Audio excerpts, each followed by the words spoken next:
sakit? Sehari nggak mesti makan gitu. Kenapa kamu yang nggak makan?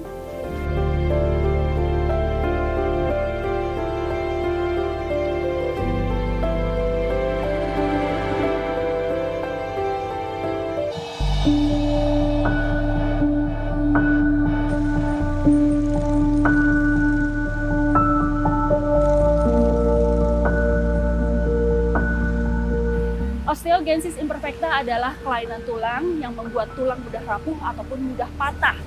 Kelainan genetik langka ini terjadi pada satu kelahiran dari tiap 20.000 sampai 50.000 kelahiran. Dan kisah berikut ini adalah kisah hidup Fahri, seorang anak mengalami kelainan tulang di Cibiru, Kota Bandung, Jawa Barat.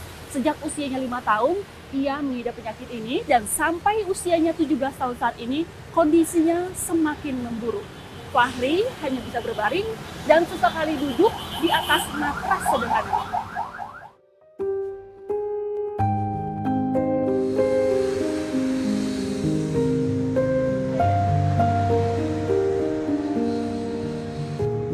Di balik selimut merah, tubuh ringkih Fahri terbaring lemah. Bola matanya tidak berhenti menatap ke arah langit-langit ruangan. Raut dan tatapannya jelas mengisyaratkan kepiluan.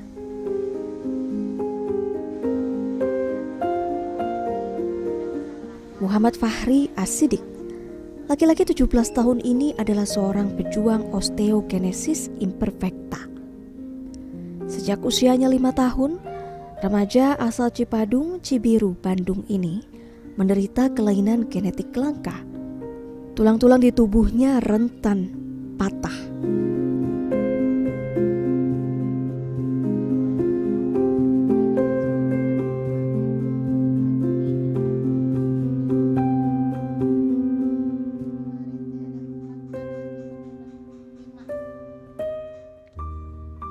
Sani, ibu kandung Fahri, tahu betul seperti apa perkembangan kesehatan Fahri. Perempuan 39 tahun ini menyebut sudah tidak lagi terhitung berapa jumlah tulang Fahri yang patah.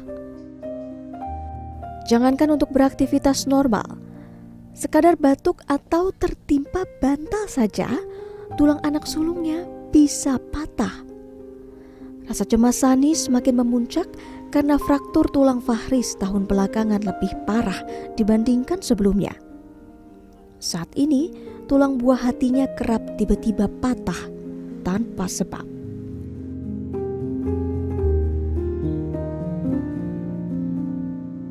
Terus frakturnya di paha dua-duanya. Untuk yang sekarang paha kiri kanan.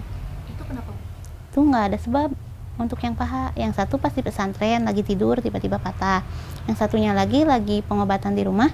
Ini udah kayak gini, tiba-tiba lagi pada ngobrol melentung, patah aja. Dalam masa pertumbuhan, setiap kali Fahri mengalami fraktur tulang, tulang tersebut perlahan tersambung kembali secara alami. Namun sayangnya, wujud tulangnya menjadi tidak sempurna. Bentuk tulang betis, paha, rusuk, siku, lutut, hingga bahu Fahri bengkok tidak beraturan. Bahkan tulang dada dan punggungnya menonjol. Kondisi ini membuat Fahri kesulitan bernafas, bahkan tidak bisa melakukan aktivitas apapun. Sepanjang hari, Fahri hanya mampu berbaring.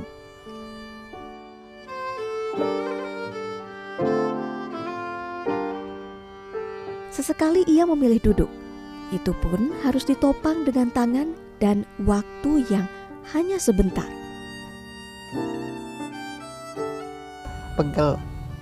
Pegel gitu kalau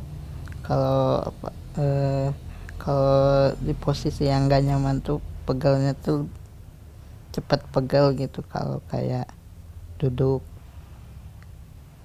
harus tidur terus gitu.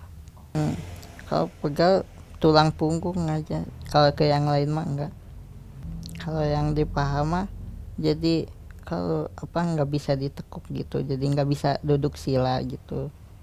Kalau yang di sini kayak ini ke lehernya tuh kayak pegel gitu, terus nggak bisa terlalu nengok ke situ gitu. A'udzubillahi minasyaitonirrajim. Bismillahirrahmanirrahim. Alhamdulillahilladzi anzala ala abdihil kitab. Tidak ingin semakin tenggelam dalam kenyataan pilu, Fahri punya cita-cita mulia. Ia ingin menjadi seorang hafiz. Di sela-sela waktunya, Fahri selalu menyempatkan diri untuk menghafal Al-Quran.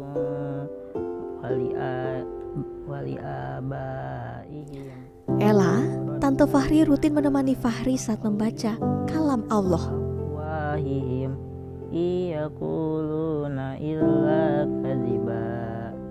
Pengen mencoba gitu, kayak biar lebih bermanfaat gitu. Lebih tenang, lebih ke arah lebih nggak emosional gitu. Biar bermanfaat aja buat banyak orang kan. Pada 2002, Fahri sempat mendalami pendidikan agama Islam di Darut Tauhid Bandung. Karena fraktur tulangnya semakin parah, ia terpaksa meninggalkan pesantren tersebut. Namun Fahri tidak mau pupus harapan. Fahri optimistis dan berharap Allah memberikan keajaiban agar ia dapat kembali berjalan demi menggapai mimpi, membawa sang ibu meraih surga di akhirat kelak.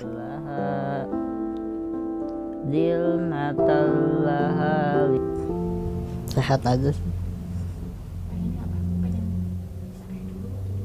Kayak dulu.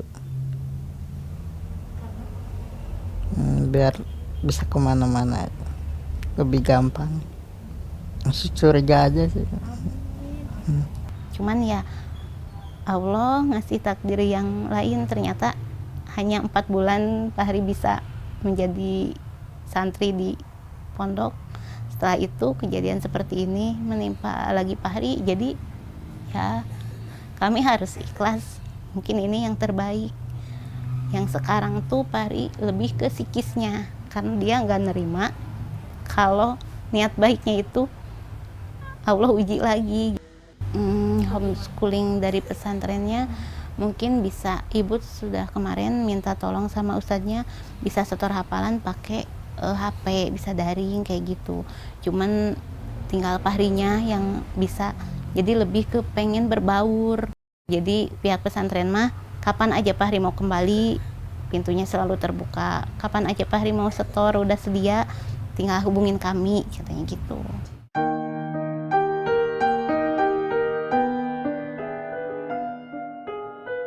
Fahri udah dititip sama Allah sama ibu dengan keadaan seperti ini. Banyak hikmah yang sudah ibu dapat.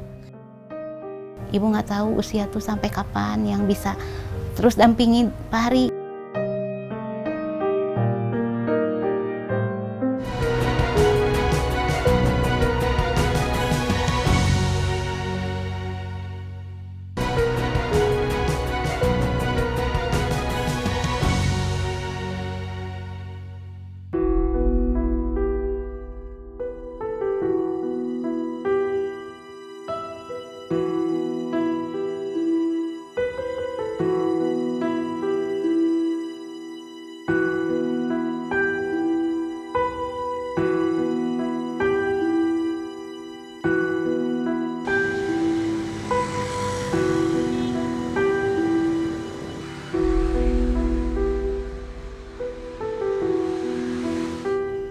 Hati Sani tidak karuan saat mengetahui Fahri divonis tidak bisa sembuh dari osteogenesis imperfecta.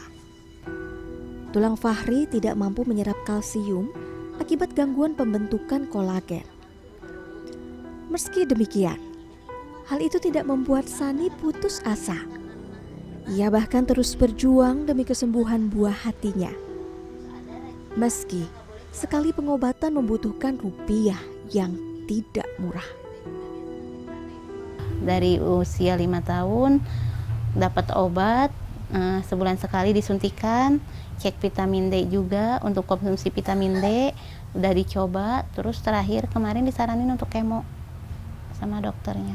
Harusnya kita ada kontrol sebulan sekali untuk fisioterapi, yang belum dilalui itu fisioterapi, kemoterapi, ya masuk obat zolanik acid itu, terus fisioterapi,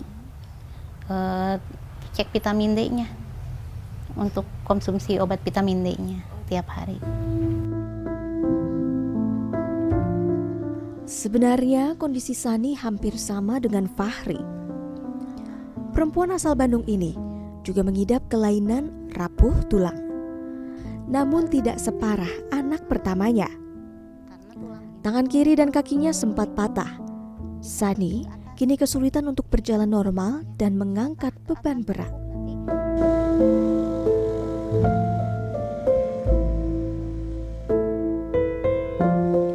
Apapun kondisinya, Sani adalah orang tua tunggal yang harus terus putar otak untuk menghidupi Fahri dan anak bungsunya, Rijan. Beberapa bulan yang lalu, Sani sempat bekerja sebagai penjual kerupuk di sekitar Masjid Al-Istiqomah Bandung dengan penghasilan yang disebutnya lumayan.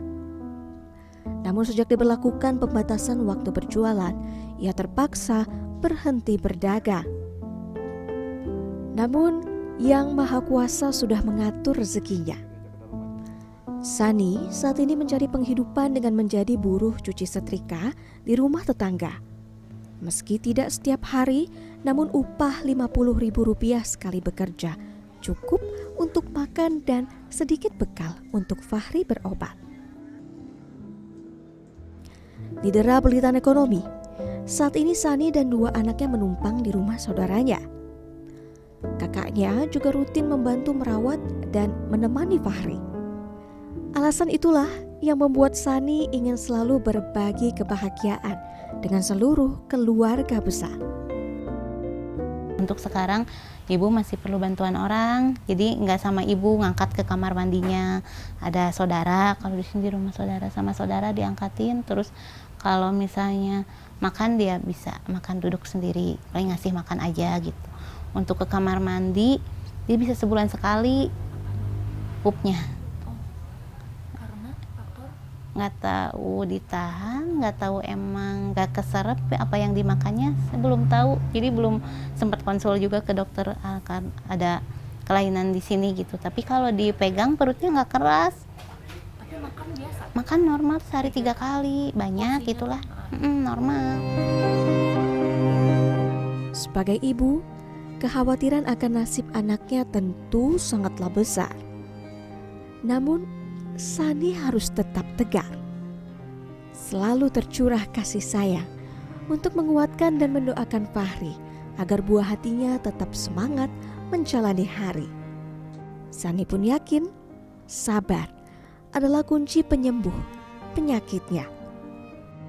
Naluri seorang ibu pengen ada perubahan yang minimal dia bisa ke kamar mandi sendiri gitu, nggak terlalu di kasur. Ibu juga kan udah nggak bisa gendong beliau lagi, terus ibu nggak tahu usia tuh sampai kapan yang bisa terus dampingi Fahri gitu. Jadi pengen selepas ibu lihat Fahri bisa kayak ngerangkak lagi.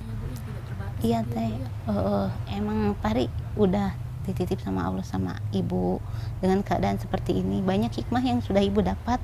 Terus ibu pengen meyakinkan sama Fahri itu Fahri sama seperti yang lain, Fahri mampu. Terus untuk berbuat apa, kalau dianya mau berusaha pasti bisa. Jadi ibu pengen mencontoh, kayak orang bilang nggak ada obatnya, nggak ada penyakit yang nggak ada obatnya. Ayo kita cari sampai di titik ini ada obat yang bisa masuk, dia bisa berubah. Itu sebuah kebahagiaan buat ibu sendiri. Bisa ke orang tuh kan ada obatnya, selama kita masih bisa ikhtiar gitu, selama kita masih bisa mencari. Terus nggak mungkin nggak ada gitu kan teh.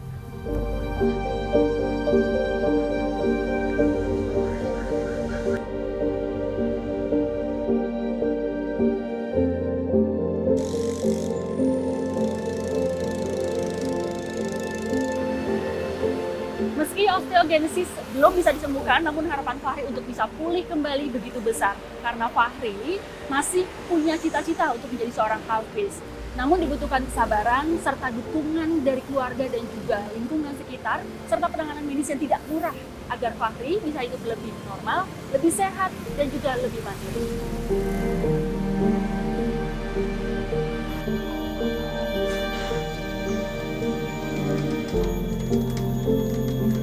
Insya Allah sakit nih pinjing Insya Allah. muka-muka man sakit pulih atas wingi.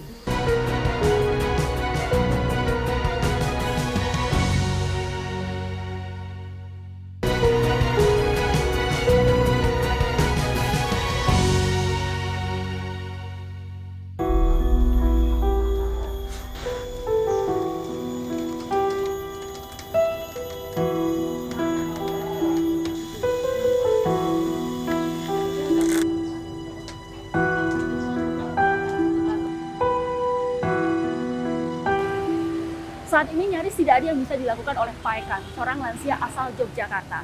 Akibat pernah terjatuh dari pohon beberapa tahun yang lalu, tulangnya patah dan juga saraf-sarafnya terganggu. Dan meski sudah melakukan operasi pemasangan pen beberapa tahun yang lalu, namun kondisi kesehatannya sampai saat ini belum membaik.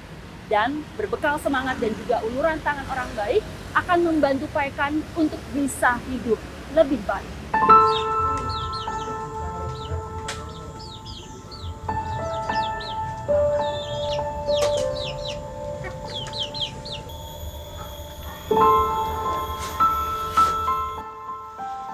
Kedua kaki Pak Ekan terkulai lemah, lebih tepatnya mati rasa. Sejak 2019, kaki laki-laki asal Yogyakarta ini tidak lagi mampu menopang tubuh untuk bisa beraktivitas normal. Sehari-hari, Pak Ekan hanya bisa terbaring di atas tempat tidur. Kegiatan lainnya seperti mandi, makan, hingga duduk harus dibantu oleh orang lain. Semua ini disebabkan karena Pak Ekan terjatuh dari pohon rambutan. Tulang belakangnya patah, saraf di sekitar kakinya juga terganggu. Serangkaian upaya pemulihan telah dilakukan Pak Ekan. Sudah 3 kali ia menjalani operasi pemasangan pen. Namun sampai saat ini kondisinya masih sama. Belum ada tanda-tanda kemajuan yang berarti. Ceritanya waktu itu memang kerja di kebun rambutan itu atau gimana, Pak? Itu disuruh yang punya, suruh manjat untuk motongin yang di genteng-genteng itu. Terus itu apa berarti nginjeknya nggak pas atau gimana? Enggak pas, saya turun tuh kira 2 meter itu, saya rasanya kaki saya ditarik sama orang tapi nggak ada orang. Kaki saya pegang itu nggak kerasa. Nggak kerasa apa-apa. Tapi saya sadar. Capek apa enggak, Pak? Apa? Karena kayak kan udah 3 tahun. Bapak ini pegel apa enggak? Pegel karena kok bisanya tiduran aja, kok yo Yang lama. pegel itu sini sama sini. Sama boyoknya itu panas. Tidur semua posisi sudah capek. Iya. Hatinya capek enggak? Artinya enggak. Hati kok capek. Kalau kata hati capek itu enggak ada apanya terus. Udah. Jadi hati enggak capek ya, Pak? Enggak. Tetap semangat nih, Pak. Tidak hanya lumpuh kaki, bagian punggung dan bokong Pak Ekan juga terluka akibat terlalu banyak berbaring. Belasan kali ia menjalani operasi karena luka yang membusuk. Sekarang setiap 3 kali sehari, luka itu harus dibersihkan dan diganti perbannya.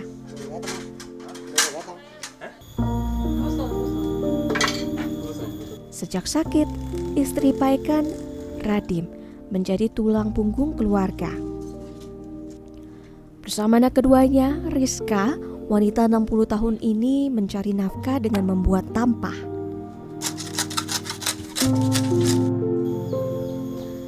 Anak pertamanya, Tari, bekerja sebagai pegawai warung di Kota Bantul. Dalam 1 minggu, sekitar 20-30 tampah terjual atau setara penghasilan sekitar Rp200.000. Uang hasil jualan tampah hanya cukup untuk keperluan makan sehari-hari keluarga. Padahal mereka membutuhkan uang untuk kebutuhan alat kesehatan Paikan. Terlebih, Paikan pun harus tidur di kasur khusus anti dekubitus agar tidak lembab dan tidak memperparah lukanya. Ini kalau yang sekarang ini gimana Mbak kondisinya, memang sudah harus ganti nggak seharusnya? Ya harus ganti, tapi kan belum ada uang. Kemarin kan tak buat berobat terus toh, bayar obat terus. Saya kan setiap bulan kan harus yang mesti kontrol beli itu obat ya. Terus aku belum bisa beliin kalau sama bapak. Yo sesuk lah alon-alon lah ora yo ono dalane ya. Saat di rumah, Radim selalu sigap merawat Paikan. Namun di luar itu masih ada setumpuk pekerjaan lain bagi perempuan 60 tahun ini.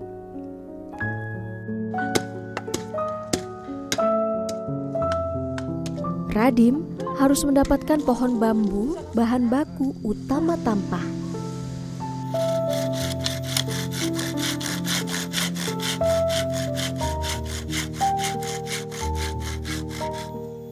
Bagi Radim, pekerjaan ini dilakukannya karena memang tidak ada pilihan lain.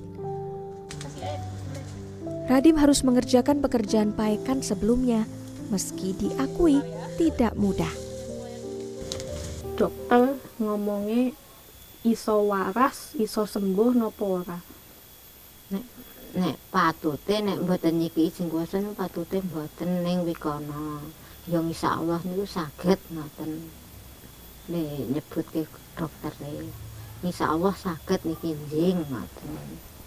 Insyaallah. Nggih. Muga-muga men saged pulih atus wingi.